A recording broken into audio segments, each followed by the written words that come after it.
All right, peeps.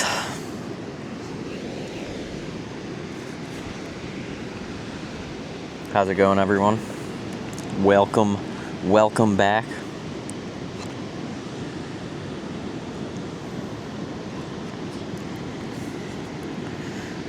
So, in the last installation, we went through little summaries of chapters 1 through 3 of this book, which has been pretty interesting. I think I'm on like chapter 10 now, chapter 9. But anyways, we're gonna do probably chapters 4 through 6 today. Maybe 4 through 7. We'll see how shortened to the point these summaries are. So, chapter 4 is balance. And balance is definitely a theme that comes back to me over and over and over again. And it's strange because in life it seems like balance is what nature strives toward. And I would consider myself a part of nature. Maybe a good way to put this contradiction that I'm gonna attempt to illustrate is that balance is always strived towards, even within myself, but it's not comfortable. Because I'd say that it seems that life, nature, God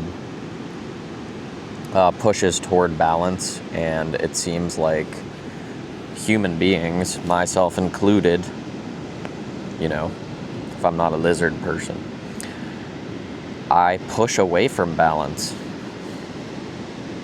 I inevitably return to balance because I know it's needed, but I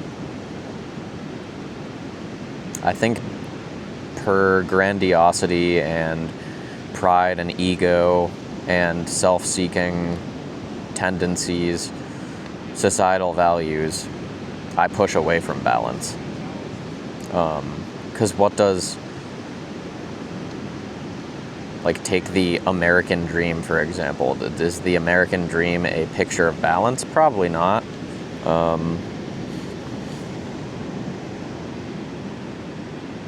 don't know. Worth pondering. Anyways, chapter 4, balance.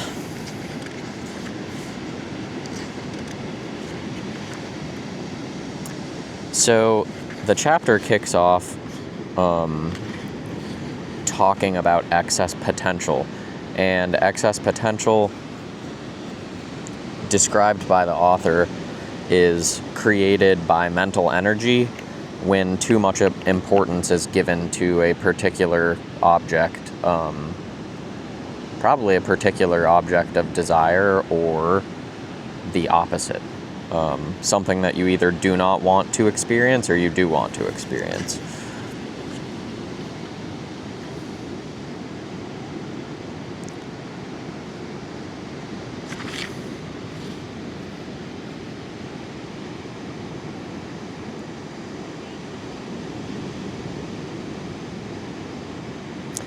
And I think one of the examples he used to illustrate this idea is when people, it's like the law of attraction. The law of attraction is always in effect, no matter if you are constantly emanating positive thoughts or negative thoughts. Like, the example he uses is loving to hate something. It's like people who are consistently expressing their discontent with another person or a political party or anything. In fact, what they're actually doing is that they are loving to hate that thing, and in turn, doing so will attract more of it to their life.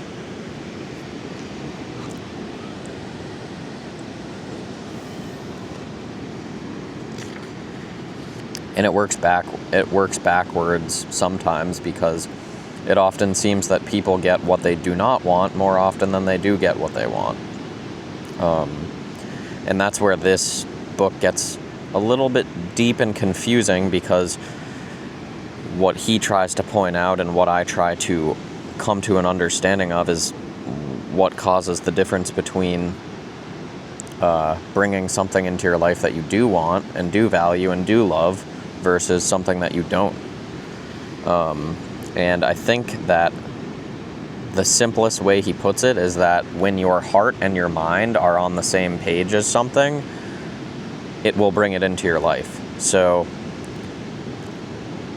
it's almost weird, because when you don't want something in your life, it's like loving to hate. It's like your heart only speaks the language of knowing and loving. So if you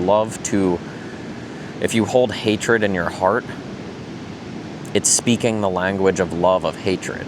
Your heart is speaking the language of love of hatred.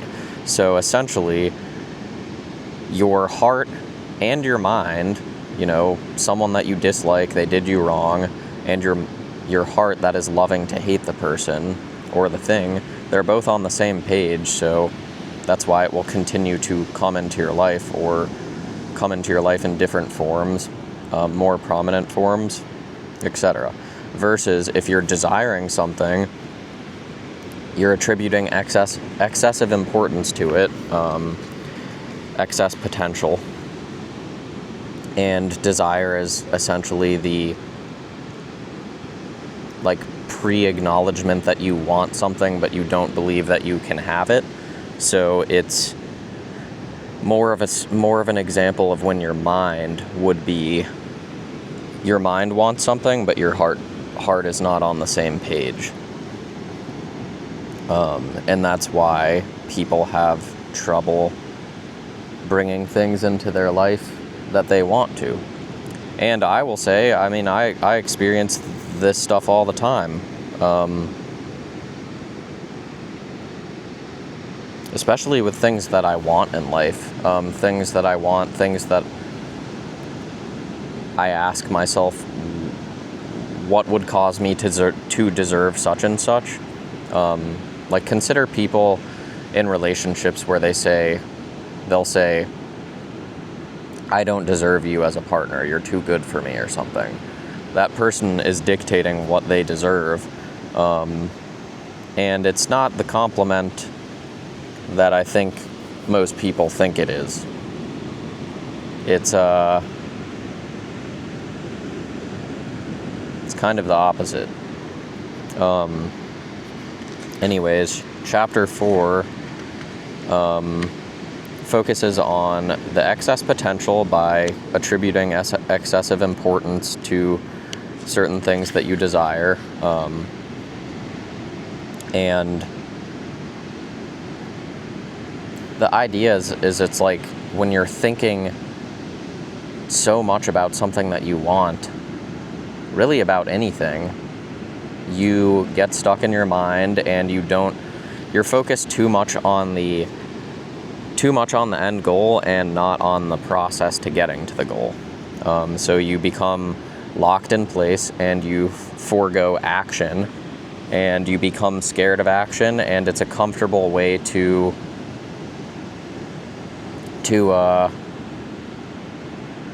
avoid finding out, really, because the truth of the matter is something that you want you may not get it. So part of what you have to do is you have to acknowledge that if you are to take the action to the steps to get what you want, and you come to find out that it's not for you, that it means that you have to accept that. You can practice methods of insanity and try the same thing over and over again with the same results happening as much as you want, but if you value your time and you go for something, someone, job, a relationship that you want or that you're drawn to, and it doesn't want you back, one would think it makes sense efficiently to move on. This stuff is so strangely simple to comprehend when it comes to just understanding, but to actually see this stuff play out in your minute-to-minute life is another story. I'm speaking for myself. I mean, this stuff is tricky to put into practice.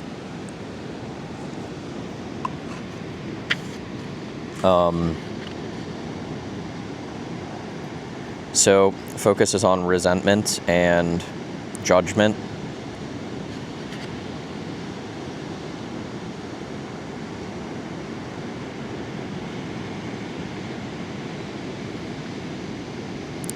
And a big theme that comes up in his topics and his writing are feedback loops. A lot of these things work in by way of feedback loop.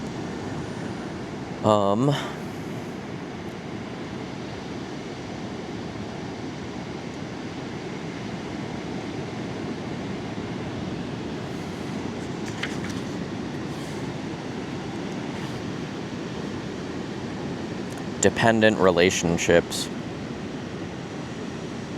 When a person sees something that is not really there, excess potential is created. Love is in essence dispassionate and unemotional. And that's something that's strange. It's like we have been taught that love is the opposite of these things. Like love is not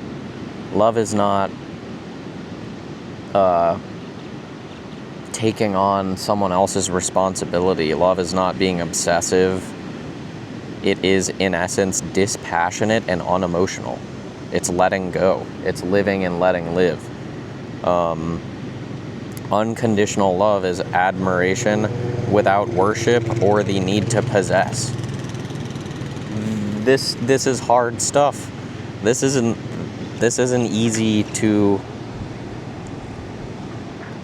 achieve in a world of attachment. You know, Alan Watts said we were pushed off a cliff when we were born and started falling through space and time. And I always like to say it's no wonder that we're all reaching for and grabbing at everything to hold on to.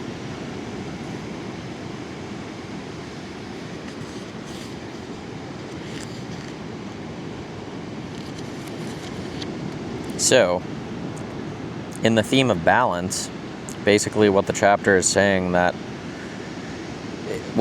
is that as long as you are creating excessive potential energy by attributing excessive importance to people, places, or things, the impact of balanced forces of nature will work against the person creating these energies.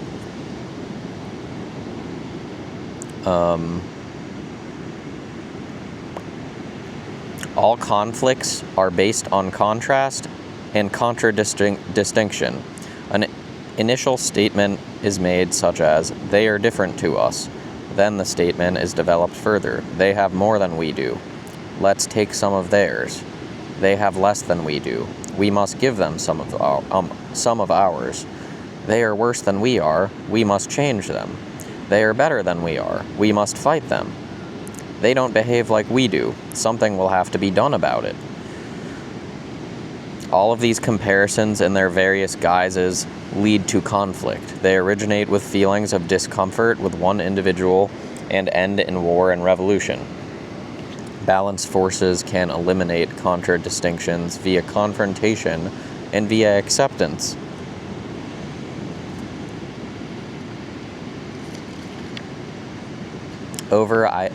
Overvaluation and idealization. On one level, the illusions of the mind are quite harmless. On the energetic level, however, they generate excess potential because potential is created wherever there is a flux in quantity or quality. Overvaluation is a projection and concentration of qualities there where they are not present in reality. So, idealizing a partner, idealizing a friend or a romantic partner, only seeing the positive qualities of the person, not seeing them wholly as a person.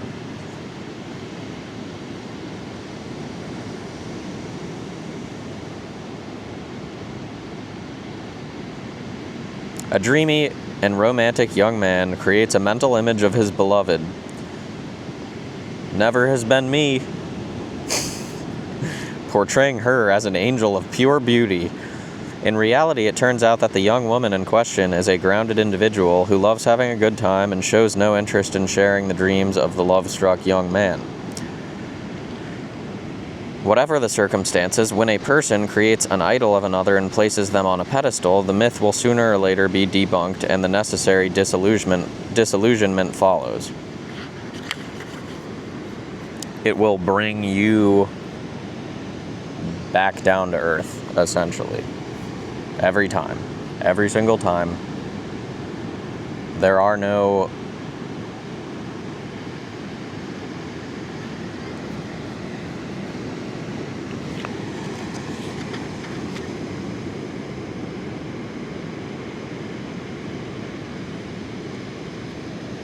no moments when this does not happen.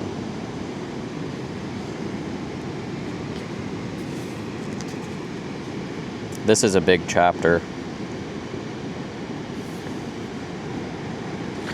As I read through, I underline and bracket certain chunks that stand out, and I use exclamations to kind of notate where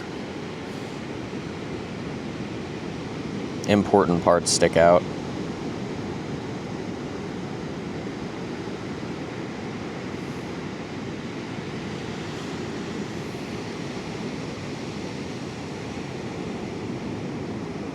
Jealousy.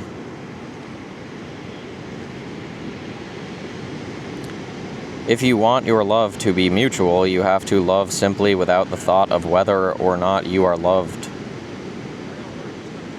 And I wrote down the prayer of St. Francis because it's literally that in every way. Help to teach me to love instead of to be loved. To understand rather than to be understood. Basically, to operate from yourself as an individual and put these forces and energies out into the world instead of seeking them. Because it's like backwards to do it that way. Like they say, what you put out into the world comes back to you. You reap what you sow. So if you're seeking to reap what you haven't sown, it doesn't work that way. Contempt and vanity.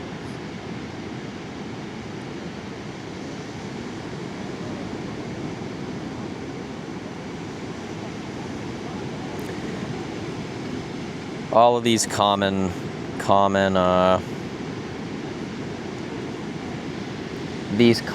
like, wow, that guy just doused himself in sunblock. I should probably do the same. These common examples of it being far easier to just like despise something which seems despicable on the surface level, yet not consider how you would probably do the same thing in the situation. Feeling hatred towards a wolf you see tearing a sheep to pieces on TV.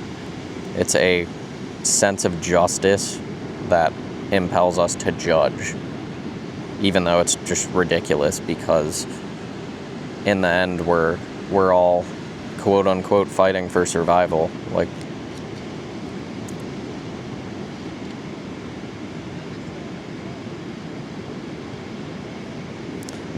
this was one that stood out. We tend to believe that to the same extent that the accused is bad, we are the epitome of goodness.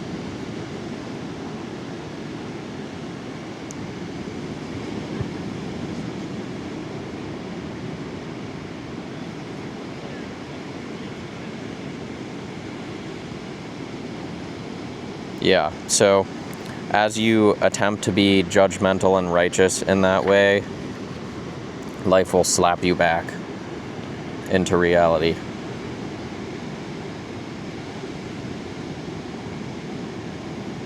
Whatever happens in life, never scorn anyone. You will find yourself in the shoes of the person you scorned.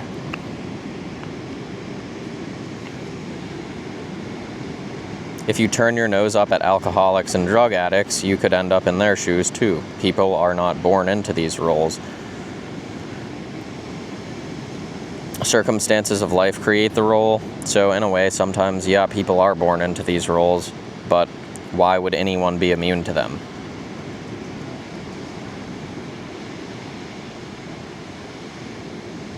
Balance is destroyed if an overinflated sense of one's own worth is juxtaposed by a superior attitude to the weaknesses, shortcomings, or humble achievements of others. So it's like an example where you're winning and you see another person winning and you despise that person for also winning instead of celebrating their winning also.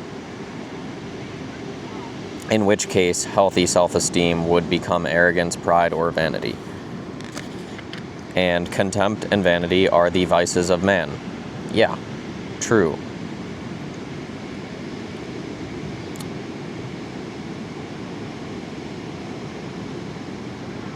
And it speaks of superiority and inferiority and how on an energetic level it doesn't make any difference whether or not you express it outwardly.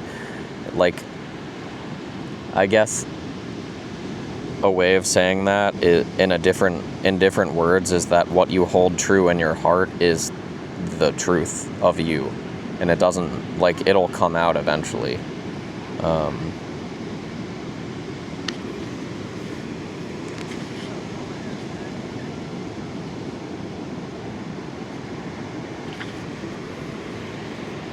Yeah, here is the love to hate, hate to love, love to have, love to hate.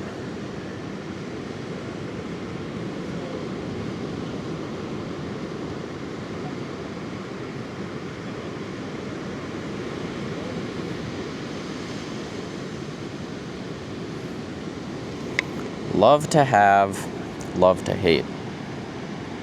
When you want something so much that you are willing to place everything on the cards to get it, you create huge excess potential, which destroys balance. Same with loving to hate something.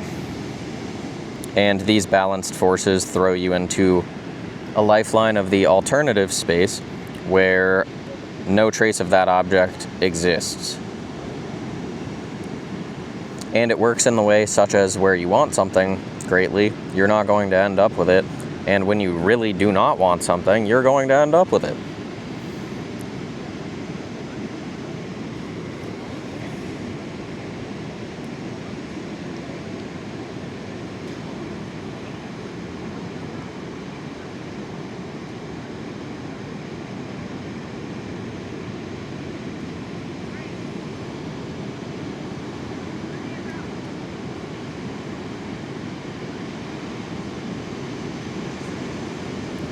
Pure intention versus desire.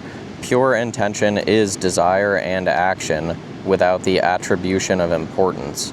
So maybe not none, but little compared to, pining for someone or yearning for something. The greater an event is valued, the more likely it is to fall through in some way. If you attribute huge value to what you have, sooner or later, balanced forces will take it from you. If what you want to receive is hugely important to you, there is very little chance of you actually getting it unless you lower the stakes. And this stuff seems like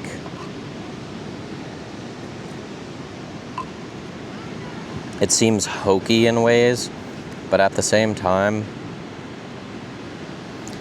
think of how many times in your life that you've wanted something so bad and you think of every possible way that you can get what you want. You go for it. It's like the saying where it's like, if hard work paid off, the donkey would own the farm. It's kind of the same thing. It's like life does not work in that simplistically of a way.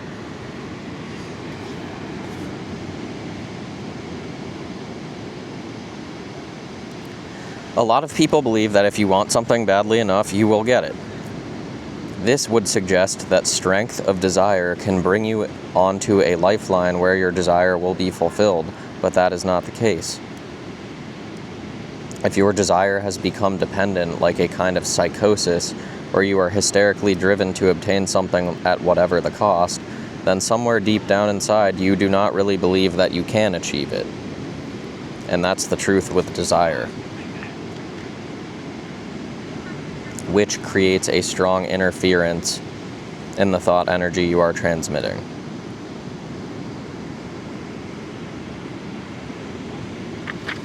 Reduce the importance of your aim. And yeah, I mean, this one is the hard pill to swallow, so to speak. You always get the things that you love to hate. And that's why hate is such a waste of energy. Hate is, it's not even from a moralistic standpoint, it's a waste of energy. I mean, obviously it is. You don't want to, okay, not only from the moralistic standpoint is it a waste of energy, it's a waste of energy because of the simple fact that you will always get the things that you love to hate. So, if you want to experience more of what you do not like, then you love to hate things. It's wasted energy. So, the simple answer to that is when you notice yourself despising something, you don't feed it. You just acknowledge it, you ignore it, and you move on to switch the thought to something that you love. And that's like the practice of gratitude, really. Noticing when that's happening.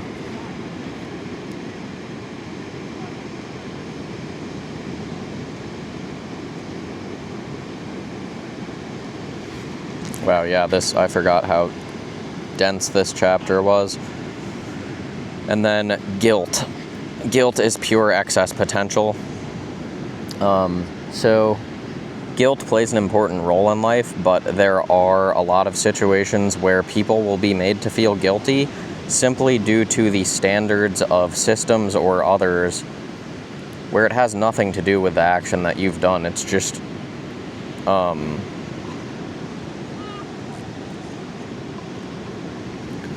are many times where people will be made to feel guilty and they will accept it, and they will feel guilty when there's absolutely no reason for it. Or it's just a method of controlling people. Like an induced feeling of guilt when the proper people are expecting you to feel guilty. Like authority figures making you feel guilty. You know if you've done something wrong or not.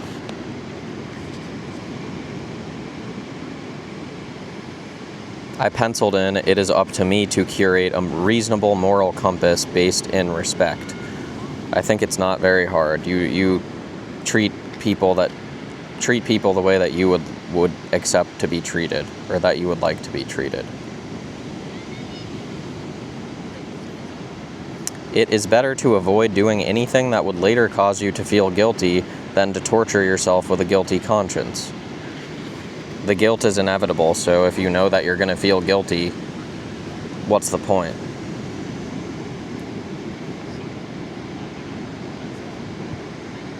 People create their own problems by destroying balance.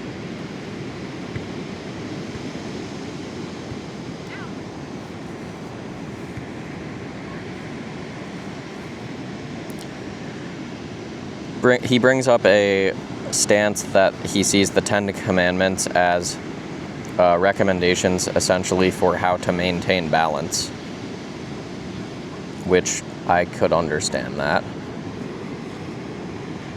It's a unique way to see the Ten Commandments.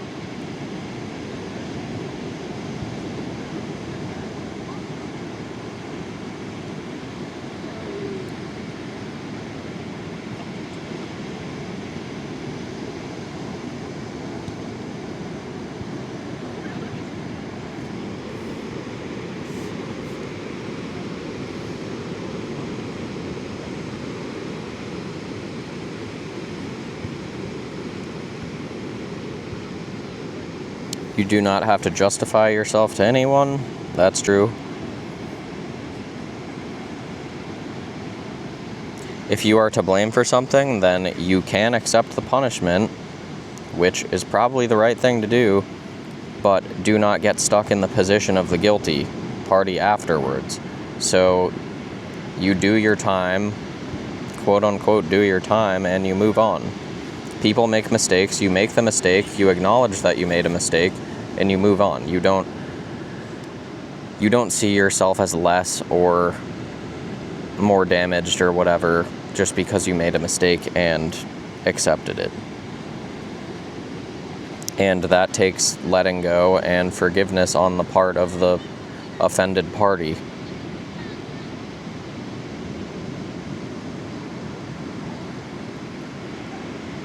By comparing yourself with others, you place them in a superior position of authority.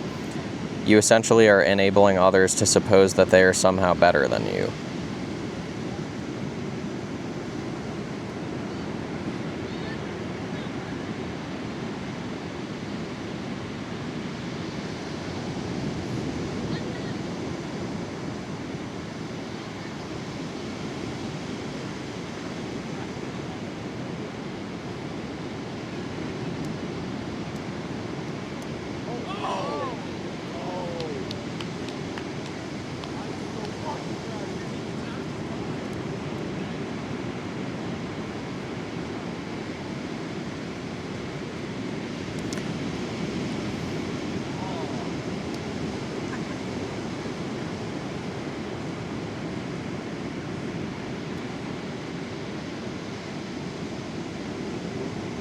Every individual must decide for themselves how they wish to keep their conscience clear. That's true.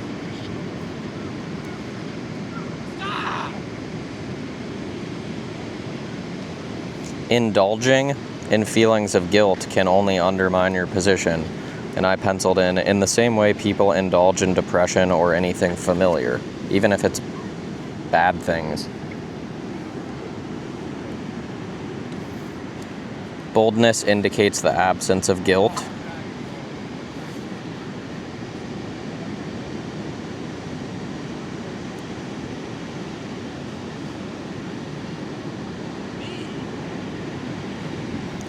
I wrote in, healthy guilt guides growth.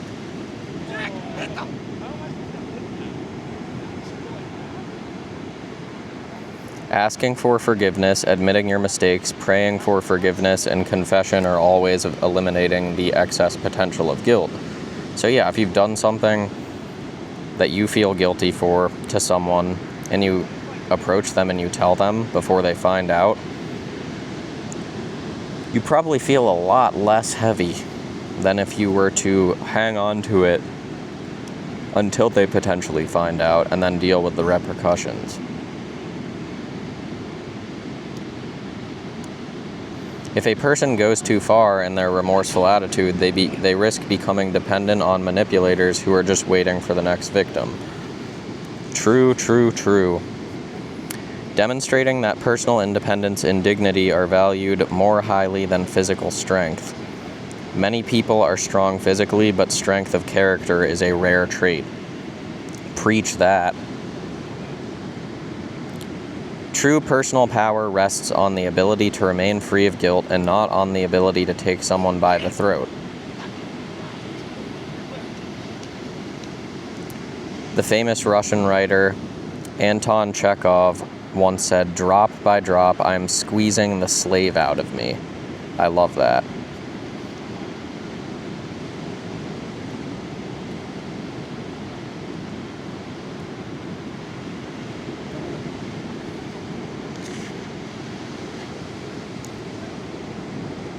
And then money comes up. Be happy if money has come to you, but never kill yourself worrying about not having enough money. If a person does not earn much money, they probably make the mistake of complaining that they never have enough. The parameters of this type of thought energy correspond to lifelines in which there is no wealth. And fear represents the most energetically intense emotion a human being can experience. So this stuff's all rooted in consistent thoughts of fear.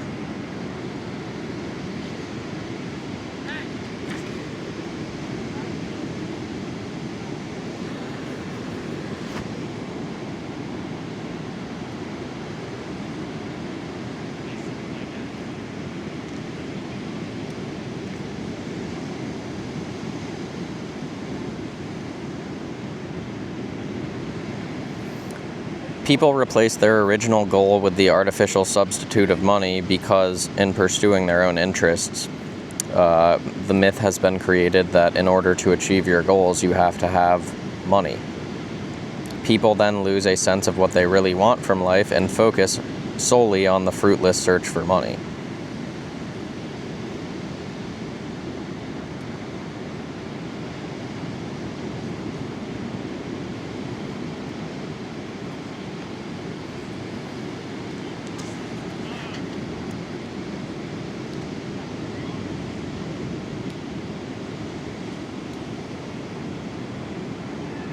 When you try to save up a handsome sum and spend as little as possible, you create strong excess potential.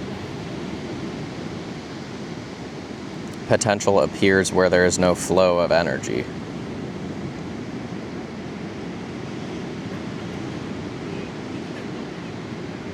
Then the good old topic of perfection. How we're taught to be perfect as kids.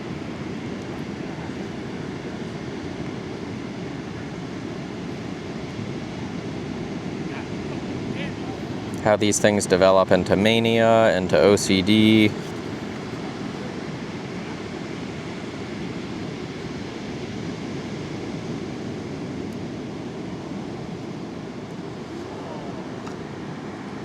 Yeah, there's some killer stuff in this.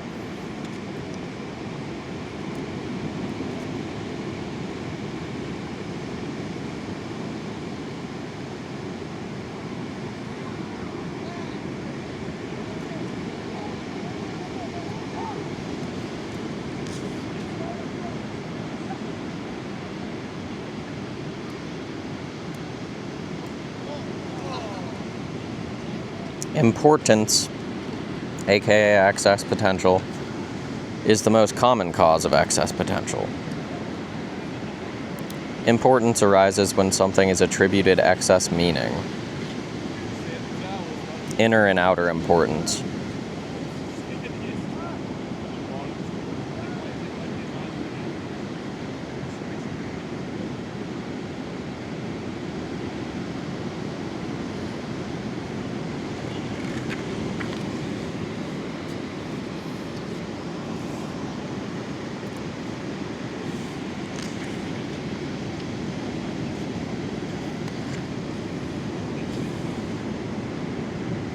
Unbalanced feelings and reactions such as indignation, dissatisfaction, irritation, restlessness, anxiety, despondence, embarrassment, despair, fear, remorse, attachment, admiration, exaggerated affection, idealization, worship, delight, disappointment, pride, conceit, contempt, disgust, and resentment are all manifestations of importance.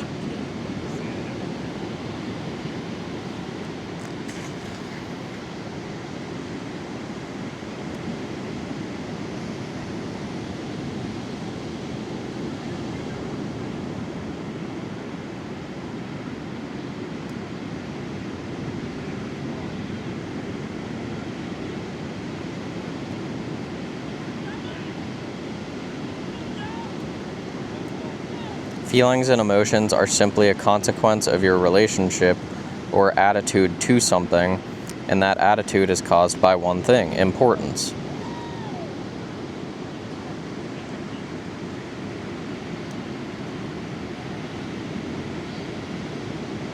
Sometimes people just want to suffer. They enjoy it, and evoking your compassion is just a way of indulging in self-validation at your expense.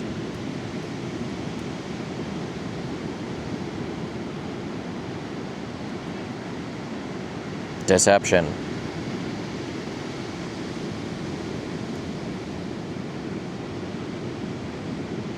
Any extreme bias of assessment toward outer importance makes a person a fanatic, pedestalizing another person or a thing, whilst an extreme bias of assessment toward inner importance makes a person a despot.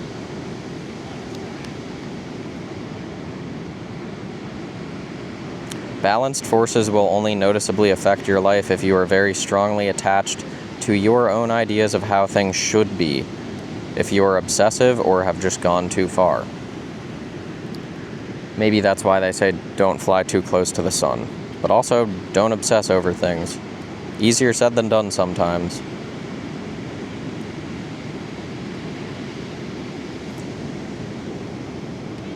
So,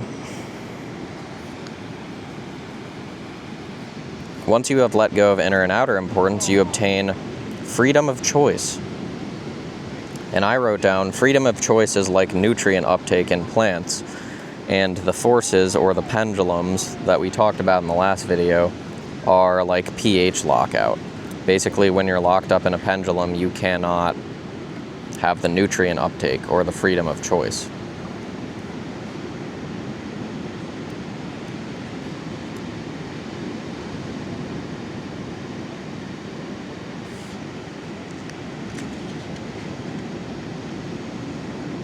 The only obstacle on the path to fulfilling your desires is the projection of artificial importance. Yeah.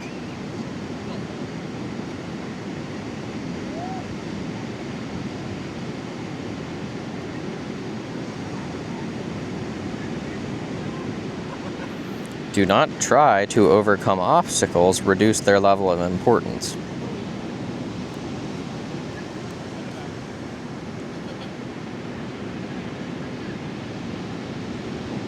From battle to balance. I mean, we really might only get through chapter 4 today. This chapter is massive.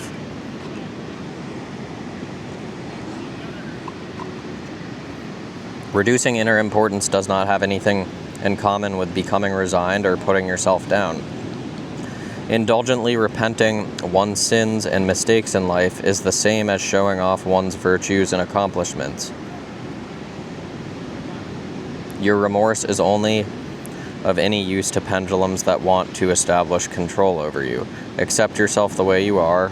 Allow yourself the luxury of being you. Do not exalt or belittle your own virtues and flaws. Strive for a state of inner peace in which you understand that you are neither important nor totally insignificant. The truth that we are guests.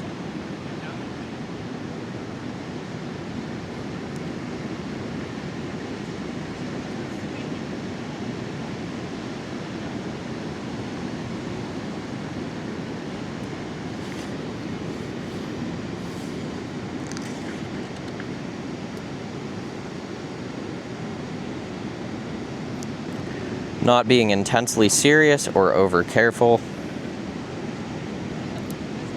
If you cannot act, then it is better not to think at all.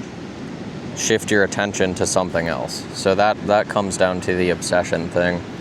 It's like, if you can't just enjoy time that you're spending with a person in the present moment, and when you're away from them, all you do is think about them, you aren't able to act, you aren't able to be with them or do anything. So it's better not to think of that person at all. Think of people and things when you're involved with them, when you're interacting with them. I think that's not to say that you can't like reflect upon times with people, but I guess this is coming from the standpoint of excessive desire. Make yourself at home in this life, but do not forget that you are visiting. Ain't that the truth? Alright, so chapter 4 summary. The ones that I circled. When renting yourself out, instruct your inner guardian to help you remain impeccable. It is essential that habits of negative response be substituted with a transmission of positive energy. Forego one and replace it with the other. To experience reciprocal love, you must let go of the right to possess. Greet money with love and attentiveness, and part with it without regret. Having let go of inner and outer importance, you acquire freedom of choice.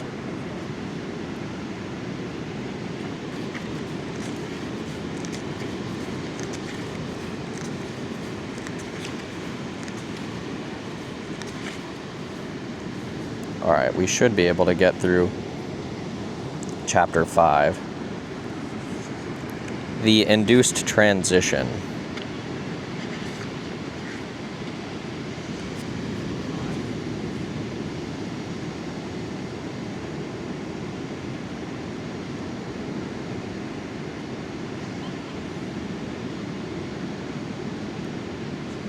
More feedback loops. Aggression being mistakenly interpreted as strength.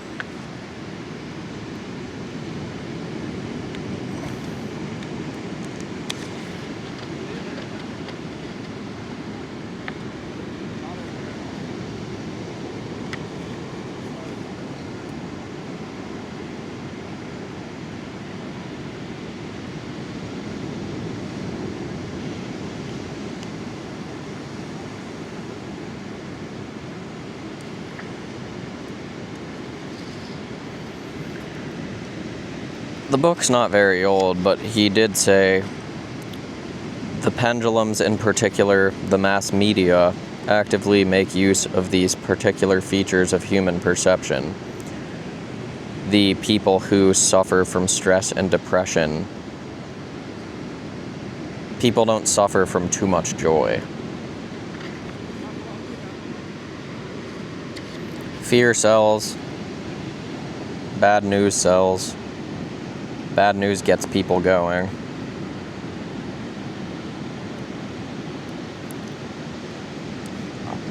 I continuously find myself adding to his points that although we do individually shape reality, we collectively do too. So that there are times where you may want to act like outside of the status quo, and the status quo is so strong in some sense that you feel very ostracized or as a minority. And you're essentially choosing to be a minority. Those are real things.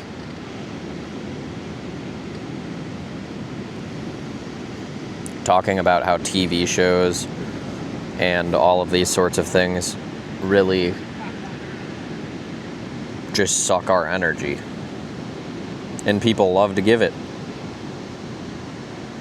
There are people who do not watch TV series, have no interest in the news, and are emotionally undisturbed by events taking place somewhere else in the world. I wrote me. Like, is it? I think that it's considered generally to be fucked up for me to say I don't really care what's It's not that I don't care what's going on the other side of the world. Obviously I do, but I'm not going to disturb myself over it because there's absolutely nothing that I can do about it. We cannot pretend that as human beings that we are capable of solving the problems for all other humans. We have to take care of ourselves. The most change and effect that a person can have on the world is right where they are right now, in their direct community.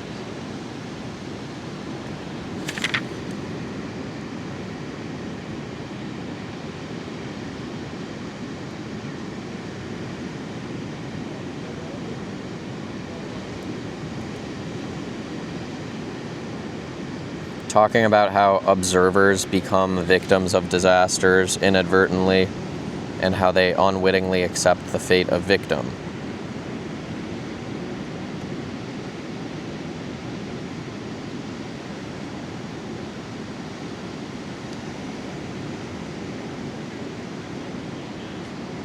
Let information pass you by instead of avoiding it. Basically, do not absorb or react negatively to it. It is what it is. There are a lot of things in life that happen and they are what they are.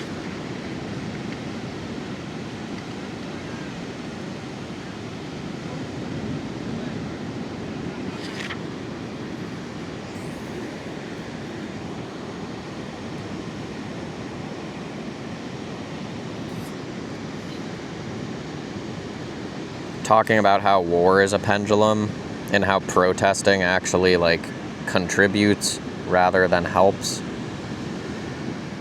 Naive adherents will be convinced of the opposite, that active protest against war potentially provides the pendulum with just as much energy as the support of war. The real way to prevent war is simply to support peaceful action and, where possible, expose a pendulum's true motives. So yeah, I guess people saying peaceful protest, maybe.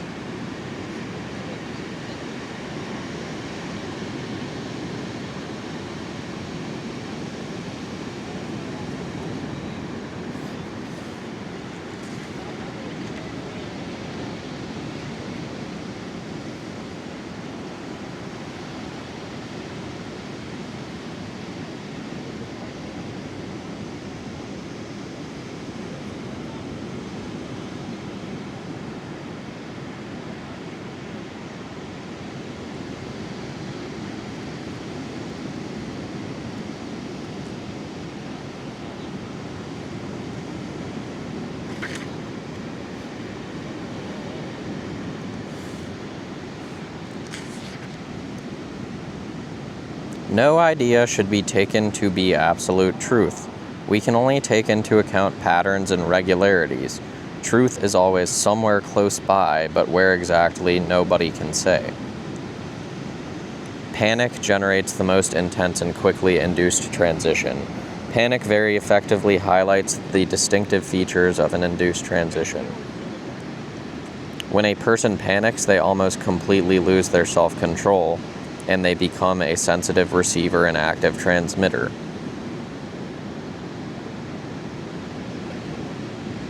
When in a moment of panic, considering how to overcome the problem of a pendulum that's sucking your attention and energy is the last thing on your mind.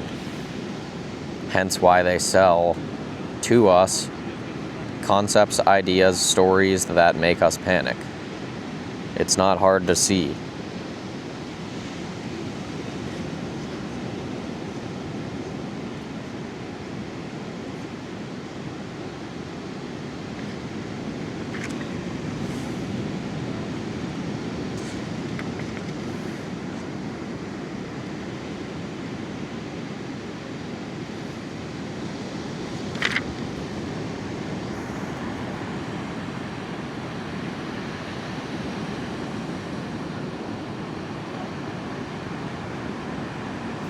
If you are not prepared to take action to acquire what you want, you will not get it. Many people do not take action in certain situations because of their own conviction that the fulfillment of their desire is not realistic, which is a vicious circle. It's a feedback loop.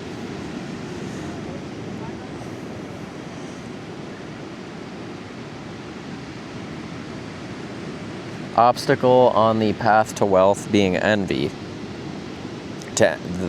Mentioned this earlier. To envy someone means to be annoyed by someone else's success. Nothing constructive about envy at all.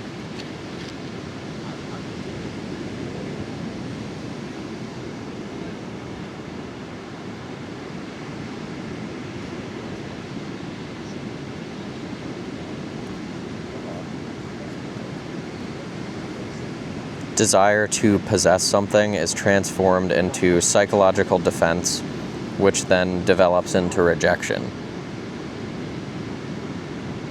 In this aspect of rejection takes place on a subtle level because the subconscious mind takes everything literally.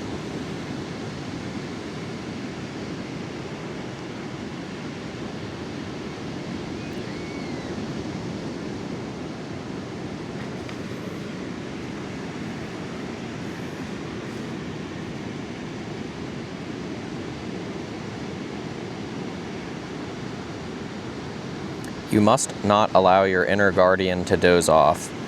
I wrote in conscious contact with God, because my inner guardian is my awoken nature, where I will be in a waking sleep, and I don't know why I end up back in that waking sleep, but I do. There's a really cool song, I think it's called Don't Go Back to Sleep. It was a choir, and they performed it, called The Monsters of Grace. It's a cool song. Alright, so the summary of Chapter 5 is, everyone creates the separate layer of their own world. When a person emanates negative energy, they compromise the quality of their own life layer. Aggression is mistakenly taken to be strength, and dissatisfaction as a normal reaction. People that complain about everything, it's seen as normal. Reacting to negative events induces a shift to negative lifelines. Do not allow negative information into your layer. Do not allow does not mean strive to avoid, but rather to intentionally ignore or to express no interest. Definitely worthwhile.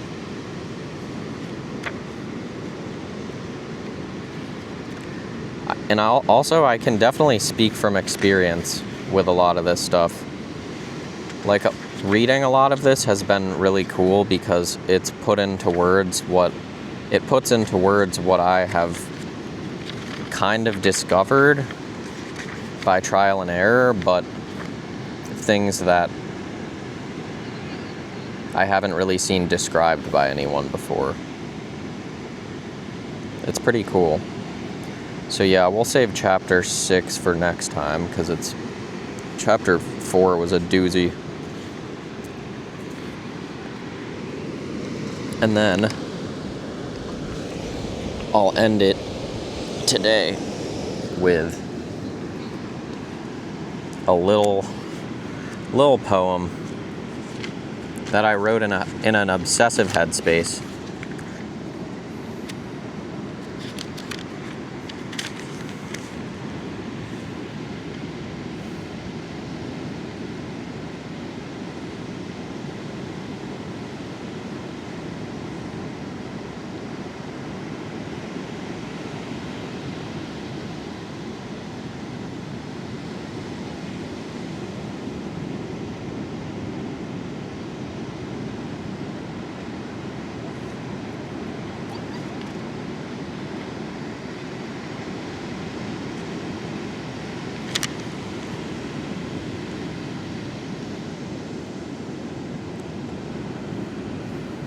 I think I recently published this one on Substack, so I'll link it. It's called The Original Productive. Supine. Paralyzed in absence of your affection. Home is where the love lies to rest. Glimmer in the eyes. Sobriety, no such attainable finality, when blacked out and wasted on your spell cast upon me. I could never blame you, but only bow down in worship of God and the forces so far beyond, yet inside. Unable to cry, I hear the distant sessions of the artists and the beautiful sounds of sorrows imprinted in song. No self, no problem. A convenient, wishful thinking sort of approach to the human condition. 4. The observer in me screams to you, this little part of the self. I cannot hear you if you will not speak to me. I will try to not hesitate. It is just that sometimes the most needed action is watching myself cease to act, replace. In the dream, they approached and voiced suspicion that the messages I deliver stink of insincerity. No. Trust that this self knows what it is doing. I know how to deal. I see why you run. I, too, find it to be madness. When everything was lost, time returned to their rightful everlong. It became okay, part of the story. Infinite telescoping zoom. Begin with me here in this soft, safe bed, upwards, enlarged, diminished. See the walls, streets, waterways, bird's eye view as I fish for the right-sized minnow to present. Nothing will get in the way of one destined to handle the root of it all. I hear your presentation through your chest. Your presentation leaks from your chest.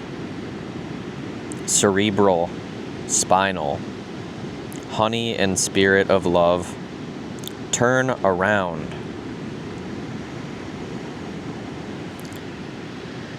And then a little note I wrote below it, just for fun, kind of about the conscious contact with God thing. I wrote, Calvin, stay awake. I am awake, conscious, detached from, but in observation of the game. Learn to love, practice love, act love, step into fear, love all. Open my heart to receive. It is open. Keep it open. It remains open.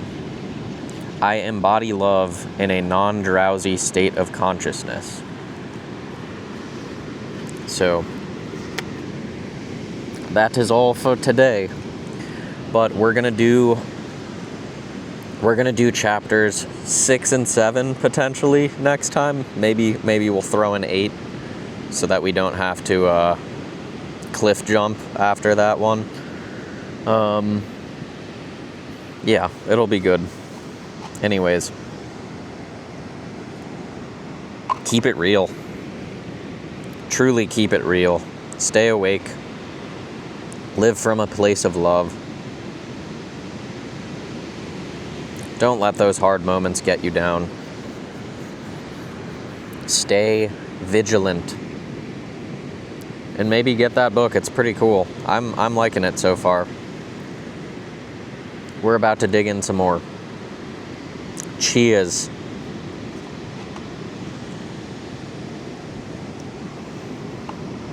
Till next time.